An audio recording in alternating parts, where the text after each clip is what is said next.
Oi, nesse módulo 1 você vai contar com dois vídeos.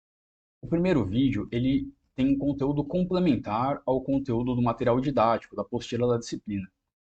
Ele mostra rapidamente materiais técnicos, né, diagramas técnicos que vão ajudar você, gestor, a, a projetar sistemas novos ou a conhecer sistemas já existentes na sua organização ou até mesmo a projetar, planejar mudanças nesses sistemas. Ele é uma revisão bem alto nível, né, bem genérica, bem superficial, mas vai apontar a vocês esses documentos que vão te ajudar bastante no dia a dia. O segundo vídeo, ele realmente é uma revisão, né? Ele é um vídeo que resume o material didático apresentado. E o meu objetivo com esse vídeo é fazer um breve resumo sobre a apostila do módulo, né? Que ela já é bem autoexplicativa e além desse resumo é colocar algumas informações complementares. Alguma coisa que possa agregar um pouco ao conhecimento que vocês venham a ter nessa disciplina. Alguns exemplos, algumas coisas assim. Então, já fica a dica aí do título, né? É importante que vocês leiam o material didático impresso, né? O material didático em PDF, também o resumo que está na apresentação em PDF. E esse vídeo vai ser algo complementar, como eu já disse, ok? Qualquer dúvida que vocês venham ter, não deixe acumular, poste no fórum de dúvidas do ambiente, ou entre em contato comigo ou com os tutores, tá joia? Com o maior prazer a gente vai poder esclarecer vocês. Então, eu vou intercalar aqui entre o vídeo e a apresentação. A nossa disciplina tem um foco muito grande em sistemas de informação, né? Então é bem importante a gente ter claro na nossa mente qual é o conceito de sistemas de informação. Bom, esse conceito pode ter uma breve variação em, entre os diversos autores existentes, né? Um autor pode considerar de um jeito, outro de outro, mas é importante você ter uma visão do todo. E para você saber o que é um sistema de informação, primeiramente você tem que saber o que é um sistema, né? Tem que estar claro na sua cabeça o que é sistema. Observa, vocês vão ser bacharéis, né?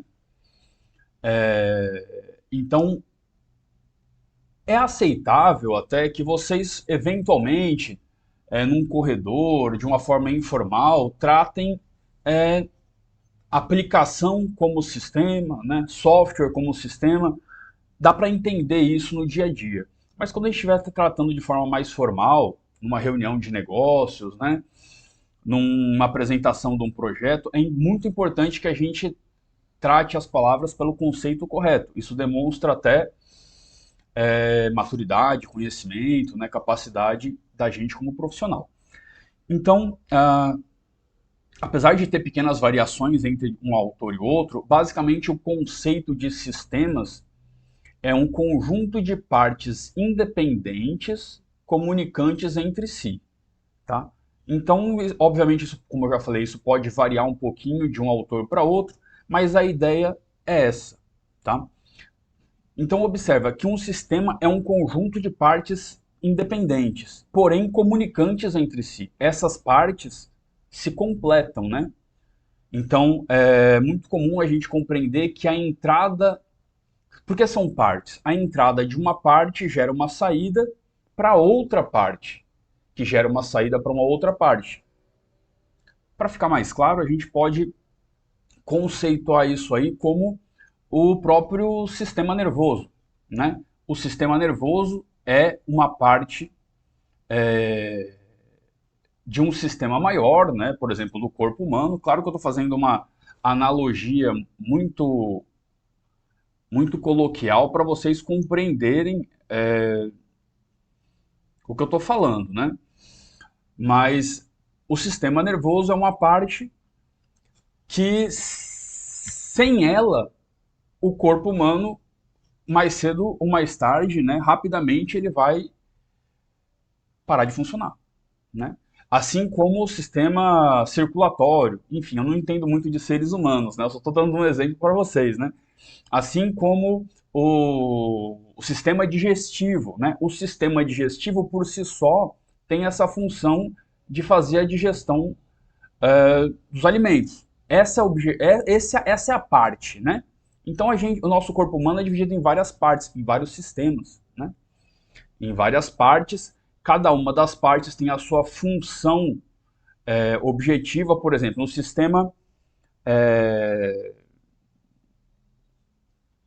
sistema circulatório do corpo humano. Se uma veia entupir, vai aumentar a pressão, a pessoa vai começar a passar mal. Se não tratar daquele problema, ela pode gerar um infarto e ela pode ter consequências graves. A mesma coisa acontece num sistema de software. Se uma parte do sistema começa a não funcionar direito, mais cedo ou mais tarde o sistema inteiro pode colapsar. Ok? Ah, ok. Então, considerando esse exemplo aí, a gente pode pegar esse sistema. Se a gente fosse tratar em computação isso, a gente poderia trabalhar um sistema em diversas camadas. A gente poderia subdividir esse sistema em diversas camadas. Mas como o nosso foco aqui não é a computação, é uma visão mais alto nível, né, da questão, então a gente pode em si trabalhar com essa fase de sistemas de uma forma mais abstrata, mais alto nível, em duas camadas. Então eu posso trabalhar com um sistema dividido entre aplicações e banco de dados. A gente está falando de sistemas de software, né? Sistemas de informação. Então, aplicação e banco de dados, beleza? Cada um tem a sua regra bem independente, né? E suas disciplinas, seus conceitos, né? Então, por exemplo, claro que a gente não vai aprofundar nisso, mas só para vocês terem a noção da importância desses assuntos, por exemplo, a parte de aplicação, uma pessoa formada em ciência da computação ou sistemas de informação vê documentação, análise de sistemas, engenharia de requisitos, cada uma dessas disciplinas aí com 60 horas, às vezes mais, programação 1, programação 2, programação orientada a objeto, enfim, tem uma imensidão de detalhamentos nesse quesito aplicação, né? E outras tantas sobre banco de dados também. Então tem modelagem de dados, documentação, linguagem de desenvolvimento de banco de dados, a linguagem SQL, que não é o foco de você, está longe de ser. Mas é interessante a gente saber. Eventualmente, vocês vão, como profissionais de gestão pública, precisar conversar com o pessoal de TI para ou solicitar mudanças nos sistemas existentes ou propor sistemas novos, ok? E muitas vezes o profissional de banco não é o mesmo profissional da aplicação. E muitas vezes o profissional que desenvolve a interface do software não é o mesmo profissional que desenvolve a lógica do software, né? O processamento do software. Então, é interessante vocês saberem que existem equipes, né, em cada uma das partes disso daí. E vocês, como profissionais de gestão, vão precisar conhecer as equipes e até mesmo o linguajar técnico dessas equipes. Ok? Beleza. Então, para isso, né, é interessante que vocês conheçam e até cobrem, eventualmente, da equipe de TI que vocês venham a trabalhar, um conjunto mínimo de documentações, né? Eu confesso que o pessoal que trabalha com computação, muitas vezes, deixa para segundo plano essa parte de documentação de sistemas. Mas ela é muito relevante para auxiliar gestores a implementar sistemas e a modificar os sistemas existentes, né? Porque observe, a gente sabe que um software de gestão, ele é o retrato daquela realidade, né? Se mudou a regra, pode ser por uma evolução de uma empresa, pode ser por uma criação de uma filial, pode ser pela criação de um novo setor que não existia antes, pode ser por causa de uma lei nova que apareceu, como a LGPD que surgiu ano passado, né? Pode ser por diversos motivos. Se você não tem uma documentação para guiar a sua evolução do sistema, e aí eu não estou falando de erro, né? Eu estou falando de evolução. A realidade mudou, o sistema deve se adequar à nova realidade, correto? Se você não tem uma documentação mínima, o seu custo de manutenção, o seu tempo de manutenção vai ser muito maior, beleza? Bom, então aí eu já passo para vocês, puxando pela minha formação, que é em computação, né? Alguns documentos que são bem relevantes para vocês basearem, né? Se basearem na hora de ou de propor modificações, ou de conhecer os sistemas existentes, ou de propor um novo sistema, né? Que é o documento, tem uma infinidade de documentos, ok? Aqui eu pus 3 básicos, né? Que são documentos que ajudam tanto o gestor como a equipe de TI a implementar, né? Tanto o gestor a conversar com a equipe de TI, a oferecer demandas, né? A apontar requisitos que ele precisa, como a equipe de TI se baseia nele para implementar também. Claro que tem outros tantos, mas aqui são os documentos que eu acho minimamente necessários, né? Então, o documento de arquitetura do sistema, né? Nesse documento de arquitetura do sistema, você vai propor, vou falar muito superficialmente aqui para vocês, né? Mas você vai propor as fronteiras do sistema, quais são os limites, quais são as interfaces, qual é a plataforma que esse sistema roda, se ele é web, se ele é desktop, se ele se comunica com uma intranet, com uma extranet, né? Intranet, uma internet interna na empresa, extranet, por exemplo, uma filial conversa com a outra diretamente, né? Duas intranets se comunicam, ou se ele se comunica com outro sistema de um fornecedor, por exemplo.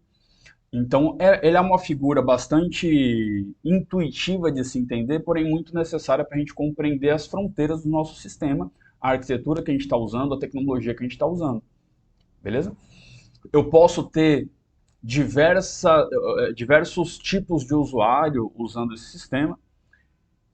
Eu posso ter uma base de dados, a minha base de dados ela pode ser local, ela pode estar num servidor. E aí lembra, né? A aplicação é uma coisa, o software é uma coisa, o banco é outra coisa. Eles se comunicam, são partes do sistema, tá? Cada um tem a sua função. Bom, essa é a ideia do diagrama, né, de arquitetura do sistema. É um diagrama bastante simples, porém muito importante da gente compreender o que é o nosso sistema de informação. O outro diagrama, que é bem interessante também e simples de se compreender, é o diagrama de casos de uso, né? É um diagrama usado no mundo inteiro, né? Esse diagrama ele mostra os principais requisitos funcionais do sistema, né? Quais são as principais funções, o que ele faz, que tipo de relatório ele emite, né? Quem são os usuários do meu sistema, isso fica bem explícito também nesse diagrama de casos de uso. É um diagrama que parece um gibizinho, né? Estou falando aqui bem grosseiramente, tem uns bonequinhos, depois eu posso colocar alguns exemplos no ambiente virtual de todos eles, tá?